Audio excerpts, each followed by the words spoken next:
in America you have Emmys, you should have Emmys in India. क्या बात है। हमने हमेशा कहा कि हमारे यहाँ फिल्म स्टार आएंगे और टेलीविज़न को अवार्ड देंगे, लेकिन हम उन्हें परफॉर्म नहीं करवाएंगे। मुझे बहुत सारे पिक्चरें मैंने साइन की, कुछ बनी कुछ नहीं बनी, तो एक पीरियड ऐसा आया कि संघर्ष मेरा जारी था, थोड़ा सा मैं इम्पेशेंट भी था। दोस्तों, आपका स्वागत है मेरे YouTube channel Friday nights with Subhash पर।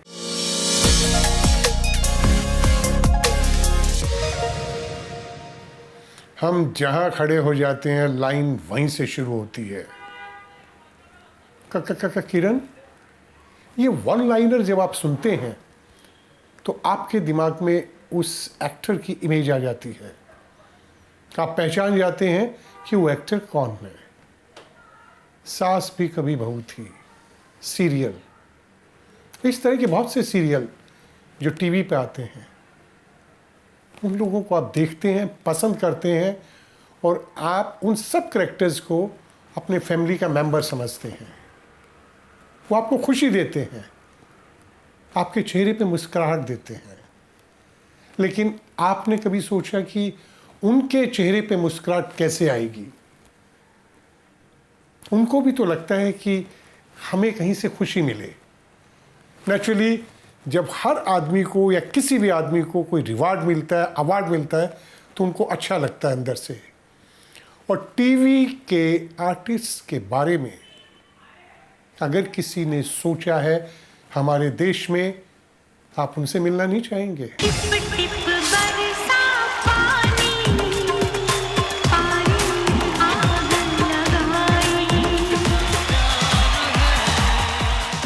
उन्होंने टीवी के सभी आर्टिस्टों को वो खुशी दी है, मुस्कुराहट दी है जिसके वो हकदार हैं।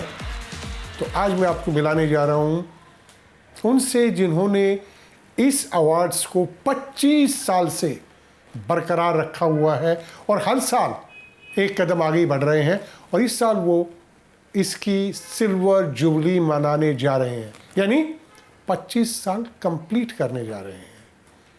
तो लीजिए आपकी मुलाकात करवाता हूँ शशि रंजन से। शशि जी, स्वागत है आपको मेरे चैनल। धन्यवाद धन्यवाद। आपने अवार्ड शुरू किया अपना, ये आइडिया कैसे आया, कहाँ से ये आया? जो विचार था, ये एक्चुअली मेरी वाइफ अन्नू रंजन के जहन में था, और उन्होंने एक बार मेरे से जिक्र किया कि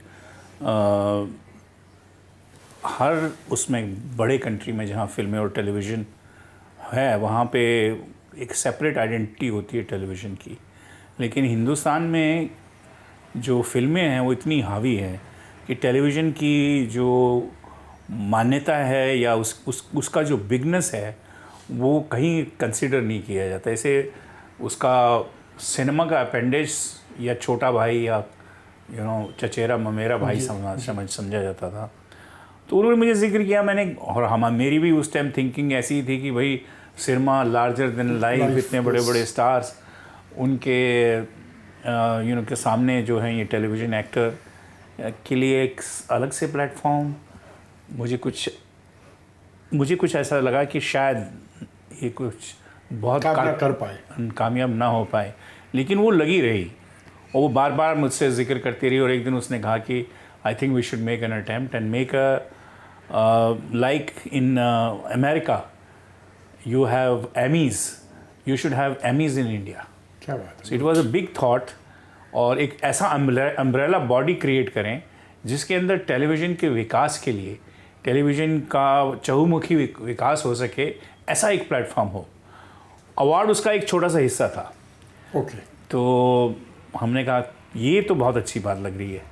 तो फिर उसके बाद हमने कुछ बहुत इम्पॉर्टेंट लोग जो टेलीविज़न के थे उस वक्त, उनसे बात की। पीटर मुखर्जी उस टाइम स्टार के सीईओ होते थे, उनसे कहा, और कुणाल दास गुप्ता सोनी के थे, इसके स्टार के जो बाकी के लोग थे। फिर मैंने रजत शर्मा से बात की, शत्रुघ्न सिन्हा से बात की, मनमोहन शेट्टी से बात की, और विदिन 6 या 8 days we had the biggest governing council of entertainment industry behind ITA। और फिर उसका उद्घाटन हमने किया, जिसमें विलास राव देशमुख जो उस वक्त चीफ मिनिस्टर थे, उन्होंने इनाग्रेट किया and it started very big, very in a very ambitious way. 300-400 उस दिन इंडस्ट्री के बहुत नामचीन लोग वहाँ पर थे और हमारा ये दृढ़ संकल्प था कि इसकी क्वालिटी और इसका जो मयार है वो उतना ही बड़ा होना चाहिए जितना बड़ा फिल्मों वालों का है। फिल्मों का अवार्ड होता है। तो इसीलिए हमने जो पहला अवार्ड भी किया उसके अंदर हमने वो उसको पवई के अंदर रेनेसां होटल में किया था और श्रीमती सुषमा जी जो मेरी बड़ी बहन की तरह थी, सुषमा स्वराज, वो उस टाइम आईएनबी मिनिस्टर थी, उन्होंने इनाग्रेट किया उसे and whose who of the film industry was there and the entire television industry. और हमने अपनी जड़ों को भी सींचा उस वक्त। हमने हम लोग और जो दूरदर्शन के उस टाइम के पुराने प्रोग्राम्स थे उनको भी हमने नवाजा और yes, so that's how we started. और एक और हमारा संकल्प था जो हमने मेंटेन रखा। हमने हमेशा कहा कि हमारे यहाँ फिल्म स्टार आएंगे और टेलीविज़न को अवार्ड देंगे, लेकिन हम उन्हें परफॉर्म नहीं करवाएंगे। क्या बात। और जबकि कई बार हम कुछ चैनल्स ने ये भी कहा कि शायद ये आपकी बेवकूफ़ी है, आप भी कोई बड़े स्टार को लाइए। तो हमारा मानना बिल्कुल ये था कि अगर हम फिल्म स्टार्स को इनके सामने डालेंगे तो ये ड्वार्फ लगेंगे, ओवरशैडो हो जाएंगे। तो ये आएंगे और इन्हें नवाजेंगे। क्या बात। लेकिन ये एक प्लेटफॉर्म पे दोनों कम्पीट नहीं करेंगे। लेकिन इसमें इंडियन टेलीविज़न एकेडमी अवार्ड, ये इंडियन टेलीविज़न एकेडमी जो है, तो इसका आप कुछ बताएंगे? Indian television academy is a academy under which हम जो है वो करते हैं, डिफरेंट तरह की चीज़ें करते हैं। जैसे हम वर्कशॉप्स करते हैं जिसके अंदर हम डिफरेंट जो इंडस्ट्री के सामने चैलेंजेस होते हैं उनके बारे में जिक्र करते हैं। हमने 2-3 बार सेमिनार्स किए हैं बहुत बड़े, टीआरपी से लेके हर तरह की चर्चा उसमें करते हैं कि पूरी इंडस्ट्री एक छत के नीचे आती है तो हर तरह की चर्चा होती है, हर तरह की बातें होती हैं। उसके अलावा इंडस्ट्री को कैसे बेनिफिट किया जा सकता है इन टर्म्स ऑफ वर्कर्स और एनीथिंग। सो एकेडमी का काम ये है जी। और ये सिर्फ जैसे आपने कहा कि उनको खुश अवार्ड से हम खुश नहीं करते हैं। हमारा फोकस है कि किस तरह से हम टैलेंट को आगे उभार सकें। तो ये प्लेटफॉर्म जो टैलेंट बहुत अच्छा काम कर रहा है उसको न सिर्फ अवार्ड देता है बल्कि हम थ्रू आउट द ईयर एक फोकस लेके आते हैं जी। आपने स्मृति ईरानी जी को भी सुना होगा शायद कि उन्होंने कहा कि आईटी की भूमिका मेरे करियर के अंदर बहुत बड़ी रही है। मुझे इस इंडस्ट्री में सबसे बड़ा स्थान दिलाने में आईटी की बहुत बड़ी भूमिका रही है।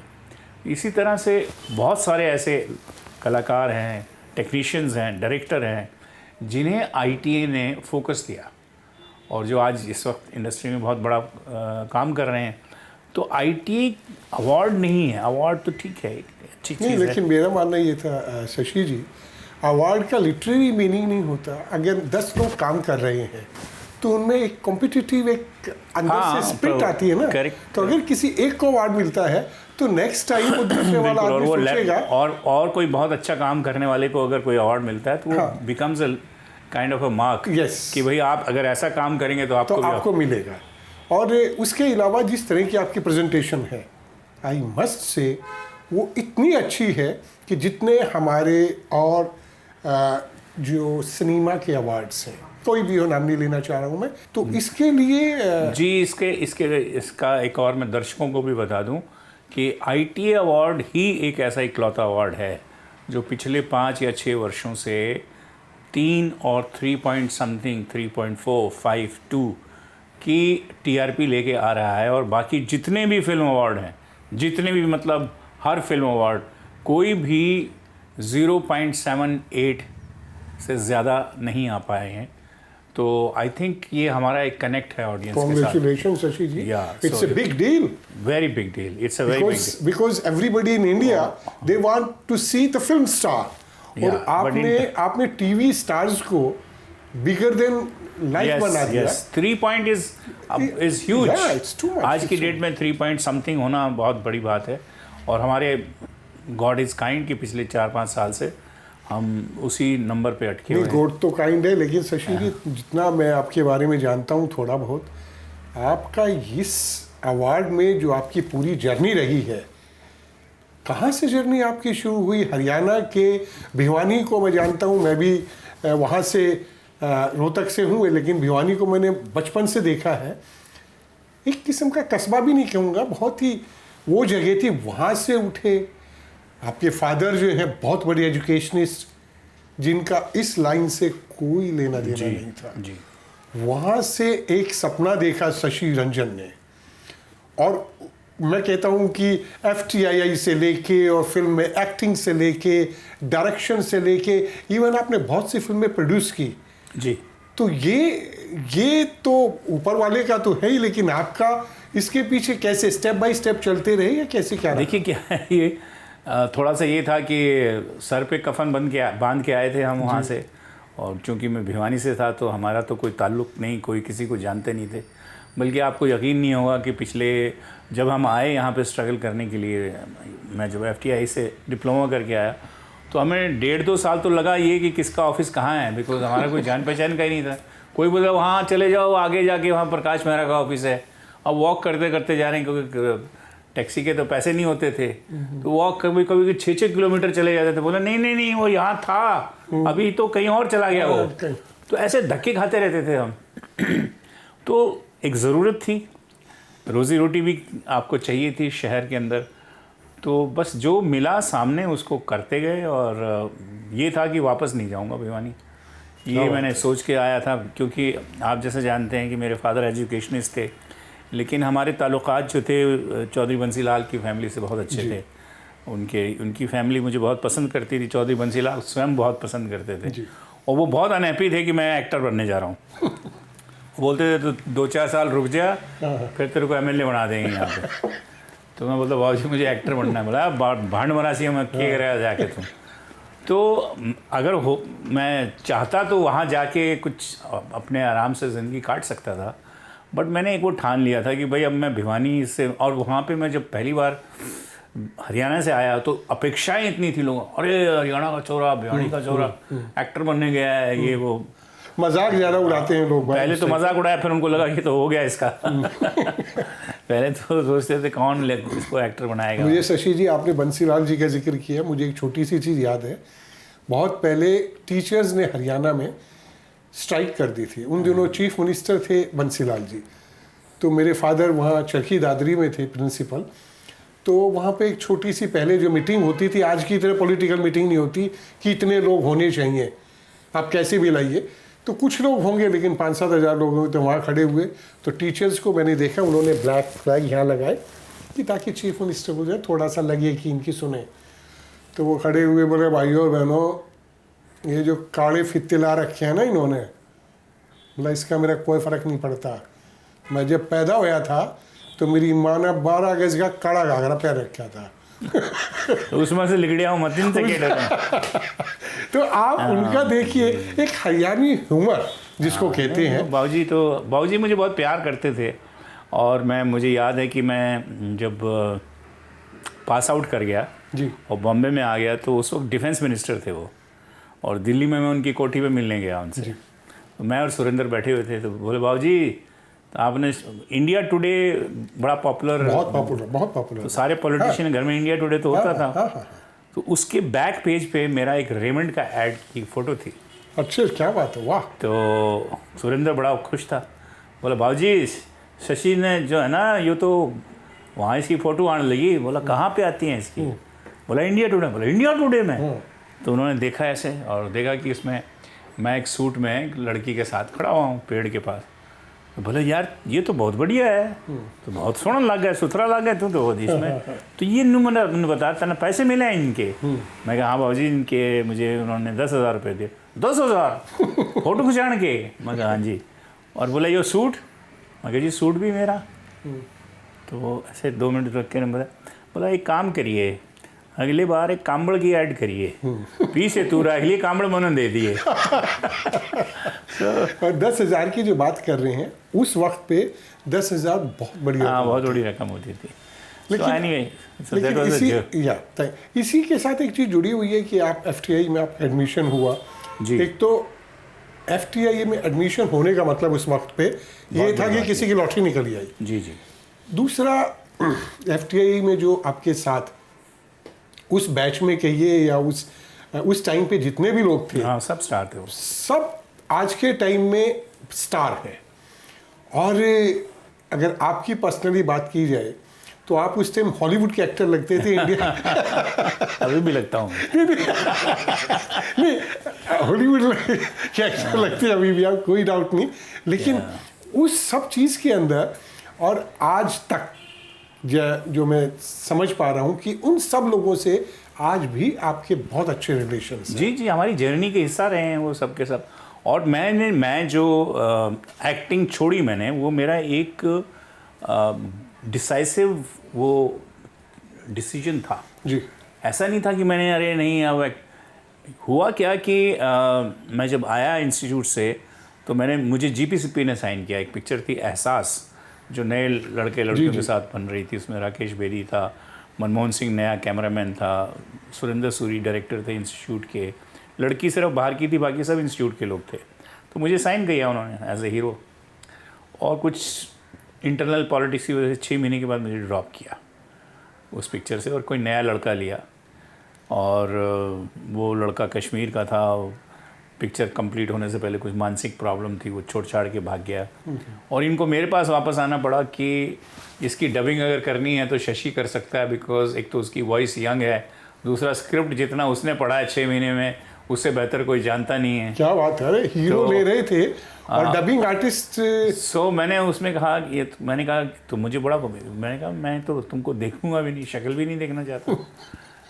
तो ये सारे मेरे दोस्त जो डायरेक्टर थे उसके फिल्म के, वो बोले शशि तू ऐसा कर, इनको सबक सिखाने के लिए यही है कि तू इनको बोल, जो तू पैसा बोल इनको 4 गुना ज़्यादा बोल। मैं बोला नहीं, इससे मेरी संतुष्टि नहीं होगी, मुझे पहला टाइटल पिक्चर के अंदर मेरा थैंक्स मुझे आना चाहिए। क्या बात हुआ। तो बोले ये आप बात करो। मैंने किया तो मुझे याद है उस ज़माने में डबिंग करने का कोई 5-6 हज़ार रुपये लोग लेते थे। मैंने सुरेश सिप्पी को जाके कहा कि मैं 50,000 रुपये लूँगा। What are you talking? You are trying to 50,000 हमारे हीरो। हीरो 11-12 हज़ार में था वो। अच्छा। मैं बोला you want to take me, otherwise I'm not a dubbing artist, I will not do it. बोला no, it's okay, will not do it. मैं छूट गया। फिर 2-3 दिन घूमते रहे, ट्राई किए उन्होंने वॉइसेस। अब जितने डबिंग आर्टिस्ट होते हैं तो आपको एक लव स्टोरी थी एक 20-21 साल के लड़के की, तो आवाज़ और वो सारी चीज़ें जो हैं वो नहीं मैच होती हैं। और सबसे बड़ी बात ये थी आपकी एक्टिंग की बैकग्राउंड। हाँ, एक्टिंग की बैकग्राउंड थी और मुझे स्क्रिप्ट याद था जी, बाई हार्ट था, क्योंकि 6 महीने मैं रोज़ यही करता था। राइट। तो फिर घूम फिर के वो आ गए और मुझे उन्होंने को 35,000 दिया, plus my first title was our sincere thank to Shashi Ranjan. क्या बात, voice of Parvez by Shashi Ranjan. क्या बात हुआ। बहुत वो टाइटल से पिक्चर शुरू होती है। और मैं अपने दर्शकों को बता दूं कि जीपी सिप्पी वो प्रोड्यूसर हैं जिन्होंने शोले के बाद ये पिक्चर बनी थी। आप बताइए, जिन्होंने शोले को बनाया हो। जो मैं कहना चाह रहा था कि मुझे बहुत सारे पिक्चरें मैंने साइन की, कुछ बनी कुछ नहीं बनी, तो एक पीरियड ऐसा आया कि संघर्ष मेरा जारी था, थोड़ा सा मैं इम्पेशेंट भी था, और मुझे ये लगा कि मैं हर सुबह उठ के किसी दूसरे की यस के लिए इंतज़ार नहीं कर सकता, कि मेरी ज़िंदगी का पूरा जो वो है वो इसी बात पे मुनस्सर है कि कोई सुबह मुझे कहे कि हाँ मैं तुझे ले रहा हूँ। तो ये मेरी ज़िंदगी तो कोई और चला रहा है, मैं तो नहीं चला रहा हूँ। ठीक है। तो मैंने एक दिन डिसाइड किया कि अब मैं एक्टर नहीं हूँ, अब मैं एक्टिंग नहीं करूँगा। It's a big decision. और it took me I think 2-3 days मैं सोया नहीं। जो आदमी भिवानी से चल के आया हो, FTI किया हो, उसके लिए कितनी बड़ी बात है। ये भी लगता था कि लोग कहेंगे कि ये फेलियर है इसलिए भाग गया है यहाँ से। तो मैंने कहा नहीं, ये नहीं, मुझे लगता है कि मैं कुछ और भी कर सकता हूँ। हाँ, एक्टिंग के अलावा फिल्म इंडस्ट्री में रह के कुछ और भी कर सकता हूँ। तो वो जब मेरे में clarity I, I started telling everybody I am not an actor. तो हंसते थे पहले तो लोग, बोला कि अब ये रोल नहीं मिलेगा, जब मिले। और देखिए नियति क्या चीज़ होती है उसके बाद वो, और मुझे मालूम था कि पूरी ज़िंदगी यही होने वाला है कि कभी रोल मिल जाएगा, कभी नहीं मिलेगा, कभी छोटा मिलेगा, कभी बड़ा मिलेगा, लेकिन मुझे मालूम नहीं मैं कब बड़ा हो पाऊँगा। और मुझे वो रोज़ चिक छोटे छोटे रोल और ये वो करने में मुझे बिल्कुल इंटरेस्ट नहीं था। I wanted to be the rider of my destiny. और उसके बाद मुझे यही हुआ, पहलाज नेलानी और कई प्रोड्यूसर्स ने बहुत रोल मुझे ऑफ़र किए, and I refuse. I said don't want to do that, I am not an actor. और जब टेलीविज़न शुरू हुआ तब तो मेरे पीछे इतने लोग पड़े, because I was an actor, trained actor, I use to look good, तो बोले यार तेरे लिए ये कर देते हैं, वो करते हैं। आई सेड ये मैं एक बार घुस गया तो फिर वही हो जाएगा, उसी ट्रैप में उसी ट्रैप में फिर आ जाऊँगा, फिर 1-2 साल कुछ चलेगा, फिर कुछ हो जाएगा। अब मुझे नहीं करना है ना। That's how I started doing direction. I started television very early. मुझे सबसे पहले एहसास था कि टेलीविज़न यहाँ पर बहुत बड़ा होगा, और मैंने हिंदुजाज के केबल नेटवर्क थे उस टाइम पे, इन मुंबई, इन दिल्ली, इन कलकत्ता, ऐसे उन्होंने केबल नेटवर्क शुरू किए काफ़ी। तो मेरी मुलाकात हुई वहाँ पे, और उन्होंने कहा कि भाई हम आपको 2 घंटे की प्रोग्रामिंग एवरी डे 2 आवर्स देंगे। क्या बात है। एक घंटे का तो उनका चैनल प्रेजेंटेशन होता था कि पूरे दिन के प्रोग्राम, जैसे आपके दूरदर्शन पे आते थे ना, जी जी जी। वो किसी सेलिब्रिटी के साथ करना था। फिर उन्होंने कहा कि आप डॉक्यूमेंट्री बनाइए शहरों पे, हिंदुस्तान के, लखनऊ पे, दिल्ली पे, मुंबई पे, ऐसे। मुझे ये बहुत एक्साइटिंग लगा, और मैंने वो लिया। It was a very big contract for 1 year, and I did documentaries, I did a lot of television, and I never looked back. And I had a company of television, and then I started doing talk show. I was the first man to start talk show in India. Yeah. That too with Shatrughan Sinha. Yeah. जो जी पे आया और star पे चला, ये जहाँ shotgun से- show. जहाँ से शत्रुघ्न सिन्हा साहब का डायलॉग आज भी जो है उसी से जाना जाता है। जी, तो वो शॉटगन शो बहुत कामयाब हुआ, और उसके बाद मैंने I think I did some 8 or 10 talk shows, because मुझे फिक्शन जो टेलीविज़न पे था वो आज तक मुझे समझ नहीं आता और मुझे पसंद नहीं था। और क्या था कि ये जो जिस तरह की कहानियों के लिए इंसिस्ट किया जाता था, that was not my temperament. So I did lot of non fiction.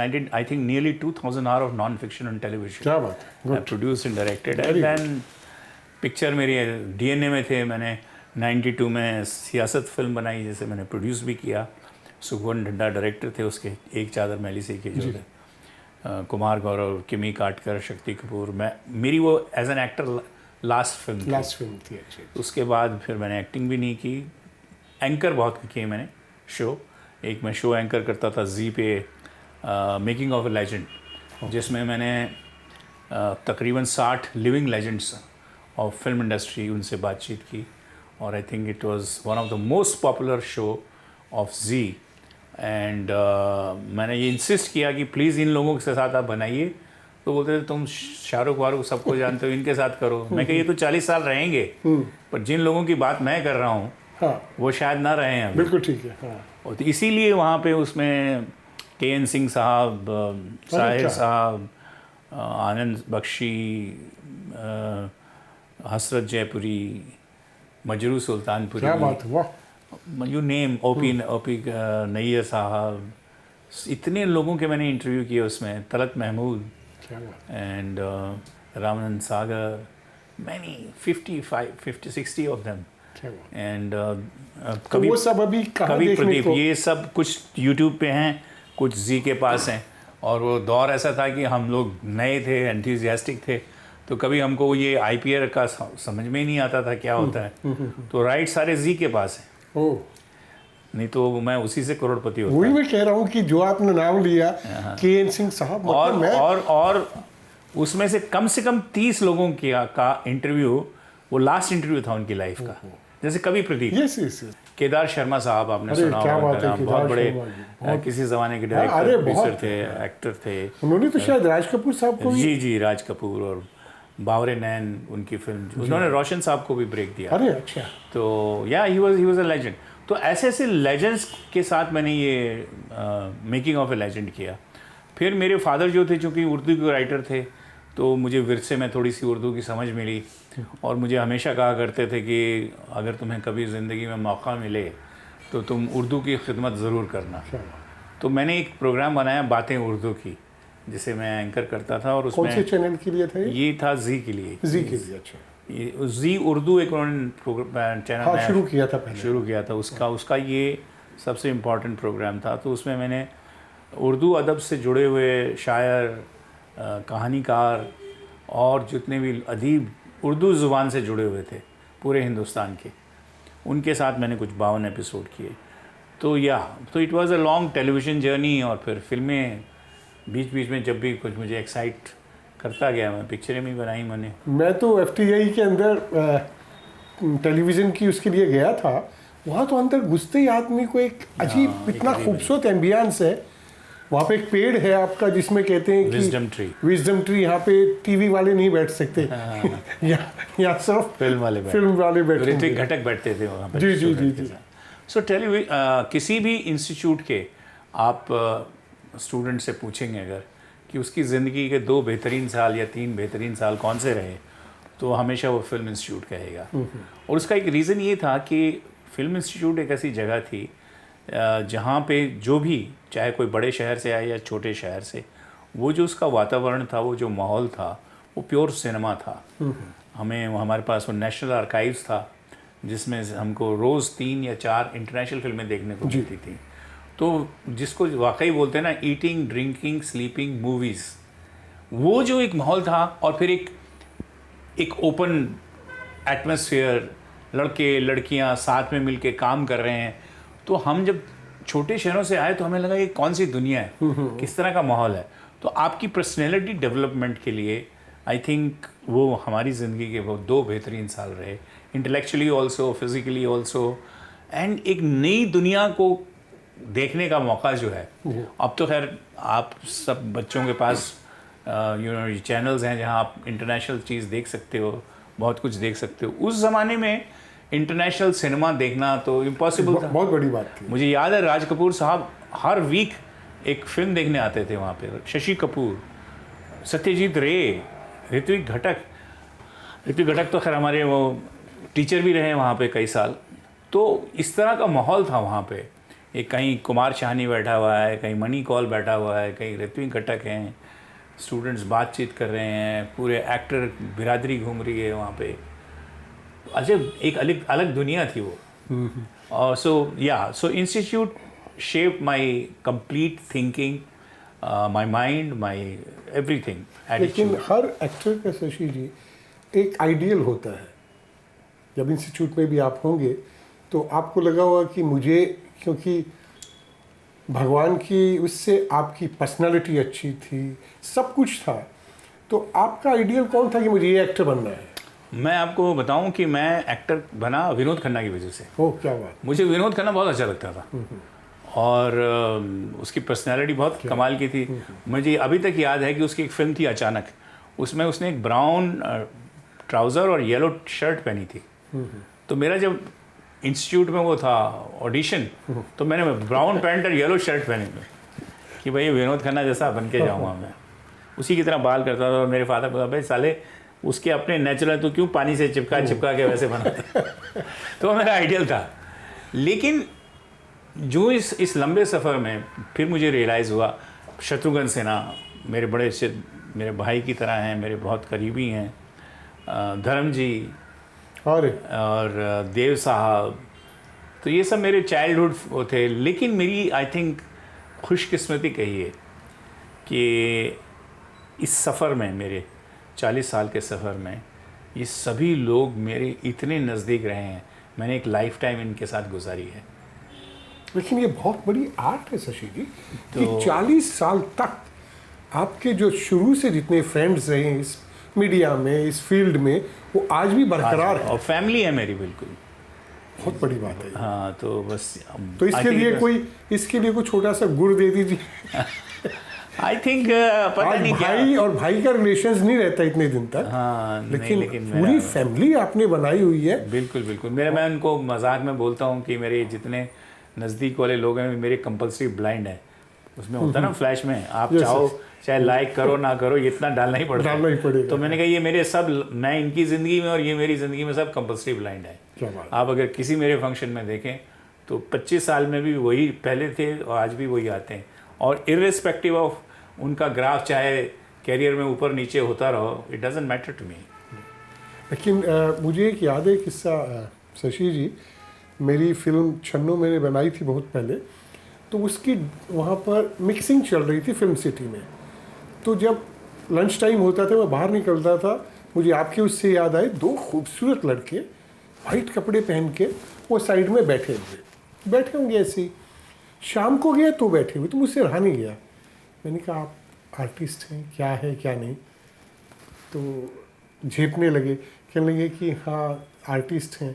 तो मैंने क्या बोला, सर कहीं काम नहीं मिल रहा है और सिर्फ जो है ना यहाँ पर एक्स्ट्रास बोलते थे पहले, वो उनके काम के लिए जो है। तो मैंने कहा आप घर क्यों नहीं जाते अपने वापस? लखनऊ से थे। तो बोले जी घर जाएंगे तो घर में तो पूरा मैं मोहल्ले में बोल कर आया हम हीरो बनने। तो वो सब चीज़ें मैंने देख के, लेकिन कितनी बड़ी आयरनी थी मतलब लोगों को, और आपने उन सब चीज़ों से आप निकल के और आपने एक्टिंग का कैरियर जो स्टॉप किया। मैंने मतलब ये कहने में बहुत दो शब्द लगते हैं कि मैंने जो है ना कहा कि अब मैं एक्टिंग नहीं करूँगा, लेकिन मेरा मानना ये है ये डिसीजन अपने आप में बहुत बड़ी चीज़ है एक एक्टर के लिए। नहीं, वो हमेशा बोलते थे लोग, once an actor always an actor. Yes. और जनरली लोग ये बोलते हैं अरे इसको काम वाम मिलता नहीं इसलिए बातें करता है ऐसे। तो मैं तो खुद राइटर था, मैं खुद प्रोड्यूस करता था, खुद डायरेक्ट करता था, तो मैं तो किसी में भी अपना रोल भी लिख सकता था, काम भी कर सकता था। टेलीविज़न में मेरे इतने वो सारे चैनल्स के साथ काम करता हूँ, सबके साथ I am one of the leaders in the television industry. तो मुझे तो कहीं भी कुछ मिल सकता था, but it's a very conscious decision. I didn't want to. मुझे बल्कि आपको मैं बड़ा अच्छा किस्सा बताता हूँ। देव साहब की एक लास्ट पिक्चर थी चार्जशीट। लास्ट फिल्म ऑफ देव साहब वाज चार्जशीट नाम था उसका। और देव साहब से मेरे बड़े अच्छे ताल्लुकात थे, क्योंकि मैं जब नया नया आया तो चेतन साहब जो थे वो मुझे एक फिल्म में लेना चाहते थे जिसका नाम था हसरतें। वो भी मेरी एक जर्नी का बड़ा इंटरेस्टिंग किस्सा है, जिसमें यूसुफ साहब, दिलीप कुमार हीरो थे, और मतलब मेन कैरेक्टर दिलीप साहब का था और प्रिया राजवंश थी, और यंगर कपल में मैं और पद्मिनी कोल्हापुरे थे। क्या बात है। चेतन साहब उसको डायरेक्ट कर प्रोड्यूस कर रहे थे फिल्म को। अनफॉर्चुनेटली पिक्चर नहीं बन पाई, लेकिन उस दौरान क्योंकि हमारा कुछ एक साल प्रेपरेशन में गया जाता था, तो सिटिंग्स पे यूसुफ साहब आते थे, तो मैं भी जाके, कुछ और तो काम था नहीं, तो मेरे लिए ज़िंदगी की सबसे बड़ी फिल्म थी, इससे बड़ा कुछ हो ही नहीं सकता है। तो मैं चेतन साहब के साथ बैठ के स्क्रिप्ट पे काम करता था। ये तो ये सेड कि यार तुम मेरे असिस्टेंट भी बन जाओ। मैंने कहा जी मेरे से इससे बेटर कोई चीज़ हो ही नहीं सकती है, मैं आपका असिस्टेंट हूँ। तो मैं उनका असिस्टेंट बन गया। चेतन साहब के असिस्टेंट रहे हैं आप? जी जी। और मुझे बहुत सीखने को मिला वहाँ से। वो फिल्म तो नहीं बनी, पर उसके बाद उसे एक दूसरी फिल्म बनाई उन्होंने, हाथों की लकीरें, जिसमें संजीव कुमार थे, जीनत अमान, जैकी नया नया था, मेरा दोस्त था वो, लेकिन उसमें भी मैं चीफ असिस्टेंट था। So that gave me lot of confidence on my craft and everything. So Dev sahab से उसी ज़माने में देव साहब, गोल्डी साहब से बहुत अच्छी दोस्ती थी, वो like a family. So chargesheet के लिए देव साहब का भी फ़ोन मोबाइल नहीं रखते थे, लैंडलाइन पे फ़ोन करते थे। लेकिन शशि देव बोल रहा हूँ। मैंने कहा जी सर कैसे हैं आप? बहुत अच्छा हूँ, मैं एक पिक्चर बना रहा हूँ चार्जशीट, उसमें तेरे लिए एक रोल है, प्रोड्यूसर है, कॉर्पोरेट प्रोड्यूसर, हीरोइन को सिलेक्ट करता है, टॉप स्टार बना देता है। मैं बोला अरे वाह वाह सर, वो तू कर रहा है रोल, तेरे लिए बहुत अच्छा है, मैं तेरे को देखता रहता हूँ, फोटो वोटो तो अच्छा लगता है, कपड़े अच्छे पहनता है, कॉर्पोरेट लगता है तू। तो मैं हंसने लगा। मैं लगा सर आपने अगर 20 साल पहले ये बात कही होती तो मैं छत से छलांग मार जाता, लेकिन अभी मैं नहीं करूँगा, मैं भी एक्टर नहीं हूँ। क्या बात कर रहे हो Shashi, once an actor always an actor, आजा महाबलेश्वर में शूटिंग कर रहा हूँ, तेरे और दोस्त भी हैं, दिव्या है, चैकी है, ये है वो है। मैं बोला सर पॉसिबल नहीं होगा सर, मैं नहीं, क्या बात कर रहे हो, ये 6 दिन बाद है, as luck would have had it, 6 दिन के बाद मेरा ITA अवार्ड था। तो मैं बोला सर वो तो मैं जा ही नहीं सकता, बिकॉज मेरा तो अवार्ड है। कौन सी दिन है? वो सेम डे पे वो मुझे चाहते थे मैं महाबलेश्वर आऊँ। सर उस दिन अवार्ड है, तो अवार्ड के बाद आया। मैं कहा सर 3 बजे 2 बजे 3 बजे अवार्ड ख़त्म होगा, मैं होस्ट हूँ, नेक्स्ट डे उठूँगा मैं कोई 1 बजे तक, तो वो होगा नहीं सर, मैं आपको अननेसेसरी लटकाना। नहीं देख ट्राई कर। नेक्स्ट डे फिर वही फ़ोन आ गया, शशि आजा। अब देव साहब इज़ देव साहब ना, मतलब आप कितना इतने बड़े आदमी को। मैं बोला सर फिर वो मुझे माफ़ कीजिए, उस दिन तो नहीं आऊँगा मैं, और अगले दिन मैं आप कोशिश करूँगा शाम तक पहुँचने की। ठीक है आजा, 4-5 दिन रहेंगे वहाँ पे, मौज मस्ती करेंगे ये वो। And so that was it, I did it for him, but I never wanted to act, and it so happened that I said कि मेरे लिए ज़िंदगी में ये है कि मेरे फेवरेट एक्टर के साथ, फेवरेट इंसान के साथ मुझे 4-5 दिन मौज मस्ती करने के लिए मिलेंगे। तो हम बैठे रहते थे, मैं उनको देख के गाने गाता रहता था, अच्छे गाने गाते हो शशि, अच्छे गाने गाते हो, you should act, you know you are a good actor. I said हाँ देव साहब। आपने कुछ म्यूज़िक सीखा है या ऐसे? नहीं, ऐसे ही शौकिया, और मेरे दोस्त जो हैं हमेशा म्यूज़िक इंडस्ट्री से रहे हैं। जगजीत सिंह के साथ मेरी पहली पिक्चर थी प्रेम गीत, तो अच्छा। प्रेम गीत में वो म्यूज़िक डायरेक्टर थे मेरे लिए। मेरी और अनीता राज की वो एज फर्स्ट फिल्म थी। अच्छा, आपकी आपने एक हरियाणवी फिल्म में भी काम किया था। मैंने बहू- 5 पिक्चरों में की हैं। अच्छा अच्छा। एक फिल्म थी बहू रानी, एक फिल्म थी भंवर चमेली, एक फिल्म थी बैरी, और ऐसे 2 पिक्चर। मैंने भूरानी आपकी देखी है। और that was the first as you can say Haryanvi film, because उससे पहले कोई पिक्चर बनी थी, but it was this was the first film which created a cooperative society. मैंने बंसीलाल जी से कुछ 2 लाख रुपए लिए थे। अच्छा। हाथ पांव जोड़ के पिक्चरें मैंने कभी देखी नहीं थी, मेरी वजह से वो 2 लाख दे दिए उन्होंने, और 2 लाख हमने इकट्ठे किए। उसमें ये थी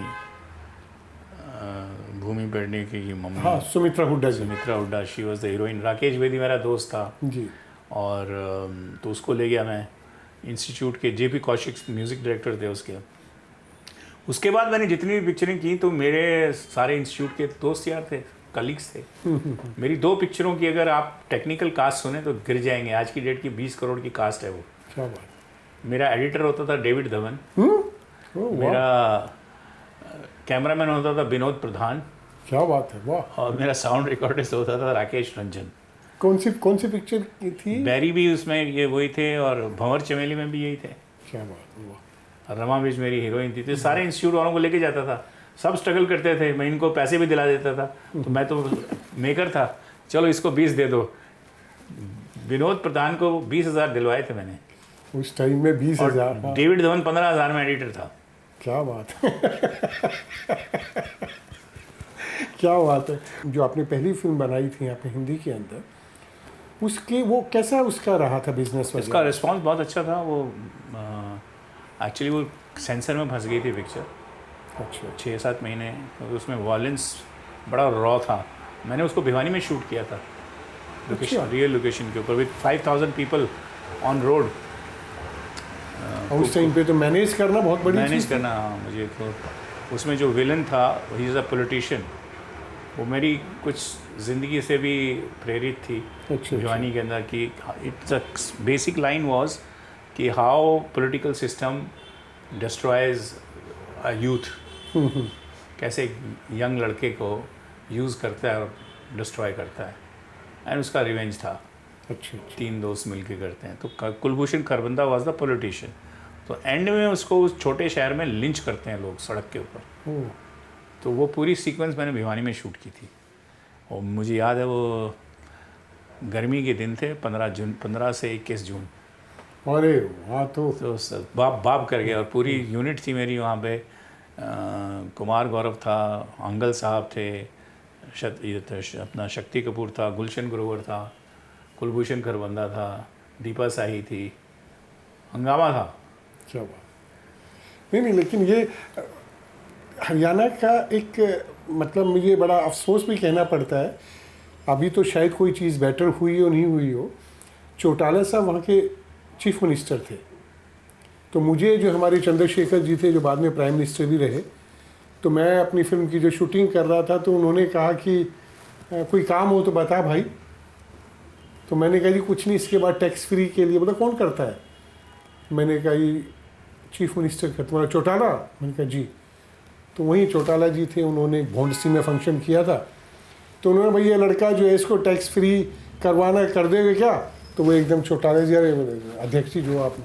खैर मैं गया, जो मेन चीज़ है वहाँ सेक्रेटरीट में गया, उनसे मिला, सारी बात हुई, और वहाँ जो उन्होंने कहा जो मुझे मतलब बड़ा अजीब सा लगा। बड़ा, अरे हरियाणा में कल्चर की कौन सी बात करते हैं, एग्रीकल्चर ये बात करो, क्या होता है कल्चर।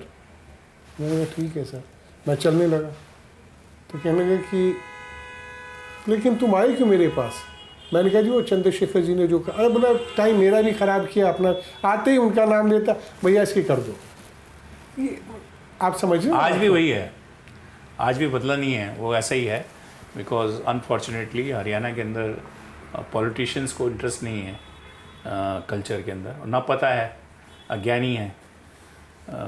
ऐसे ही कुछ ब्यूरोक्रेट कभी आ जाते हैं सिस्टम में, जो थोड़ा बहुत इंटरेस्ट रखते हैं तो थोड़ी चीज़ें मूव करती हैं, लेकिन कोई भी रीजनल सिनेमा अनटिल अनलेस उसको पॉलिटिकली विल ना मिले, पॉलिटिकल सपोर्ट ना मिले, वो पनप नहीं सकता।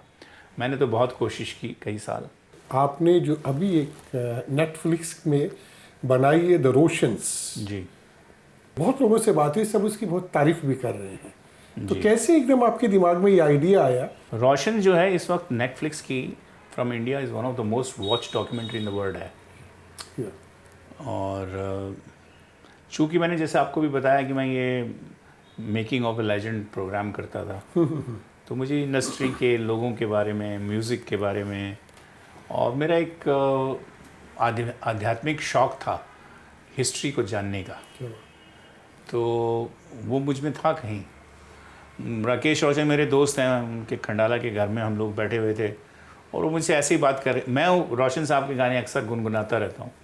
बोला तेरे को मेरे पापा के गाने बहुत याद हैं। मैं कहा तेरे पापा का तो मुझे बाद में पता चला, पहले तो मैं गाने सुनता था तो मुझे पसंद आए, अब पता लगा वो तेरे पापा हैं।